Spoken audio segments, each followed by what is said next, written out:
One of the oldest accusations against God is that he plays favorites.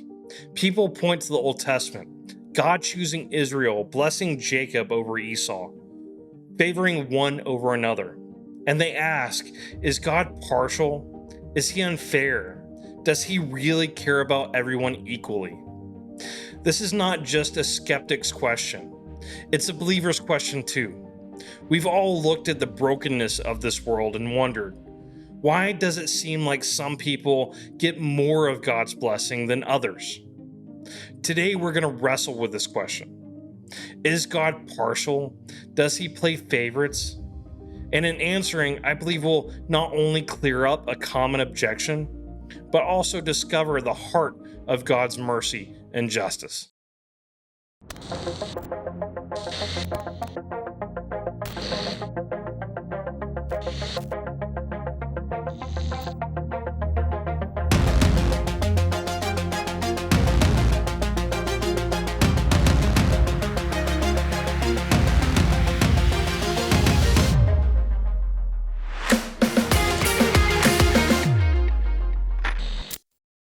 In our last study, we saw Jacob in Genesis 33 showing favoritism, placing Rachel and Joseph furthest from the danger, ahead of Leah and the servant wives.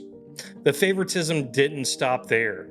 It rippled forward into the jealousy of Joseph's brothers in Genesis 37. But Jacob wasn't the first. His father Isaac favored Esau. His mother Rebekah favored him. And their favoritism nearly destroyed their family. So the skeptic looks at these stories and says, see, even in the Bible, favoritism runs rampant. Doesn't this mean God is partial himself? But here's the key. The Bible reports human favoritism, but never endorses it. In fact, it condemns it. James 2:1 says, my brothers and sisters, believers in our glorious Lord Jesus Christ, must not show favoritism. And Deuteronomy 10:17 says, for the Lord your God is God of gods and Lord of lords, the great, the mighty, and the awesome God, who is not partial and takes no bribe. God is not partial, but what then do we do with his choosing? The sticking point for many is this. If God chooses Israel, isn't that favoritism? If he blesses Jacob over Esau, isn't that unjust? This is where we need to distinguish between human favoritism and divine election. Human favoritism is based on selfishness, bias, and preference. It devalues some people while elevating others.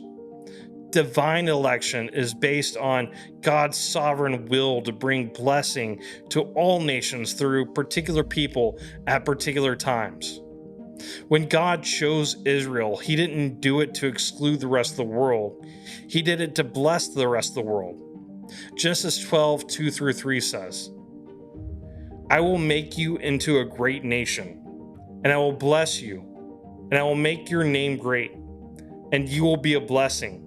I will bless those who bless you, and whoever curses you, I will curse. All the peoples on the earth will be blessed through you. The choice of Israel was never favoritism. It was mission. John Calvin wrote, when God elects, he does not elevate some to the exclusion of the rest, but rather sets apart instruments through which his glory may flow to all. In other words, God doesn't play favorites. He chooses for the sake of blessing others. Skeptics often put the question bluntly. If God shows no favoritism, why did he love Jacob and hate Esau? They're referring to Romans 9:13, which quotes Malachi. It reads, Jacob I loved, but Esau I hated. Strong words, but let's unpack them. In Hebrew idiom, love and hate often mean choose and not choose. Jesus said in Luke 14:26, if anyone comes to me and does not hate their father and mother, wife and children, brothers and sisters, yes, even their own life, such a person cannot be my disciple. Jesus wasn't teaching literal hatred of family. He was teaching priority. So when God says he loved Jacob and hated Esau, he's saying, I chose Jacob's line for my covenant purposes, not Esau's. And why Jacob? Not because he's better. If anything, Jacob was more deceitful. The point is precisely that God's choice is not based on human merit. R.C. Sproul said it this way: God's election is not unjust because it is not owed. Mercy can never be demanded. It can only be given. So the question isn't, why didn't God choose Esau? The real question is, why did God choose anyone at all? And the answer is grace. The impartiality of God is woven throughout Scripture. Romans 2:11 says, for God does not show favoritism. And Acts 10:34 and 35 says, then Peter began to speak. I now realize how true it is that God does not show favoritism, but accepts from every nation the one who fears him and does what is right. And Jesus himself shattered favoritism. He touched lepers, ate with tax collectors, welcomed women and children, healed Gentiles, and forgave sinners. Charles Spurgeon said, the ground is level at the cross. There is no first-class ticket there. The very gospel is the end of favoritism. But let's be honest, life still feels unequal. Some are born into wealth, others into poverty. Some experience blessing, others pain. Does this mean God is unfair?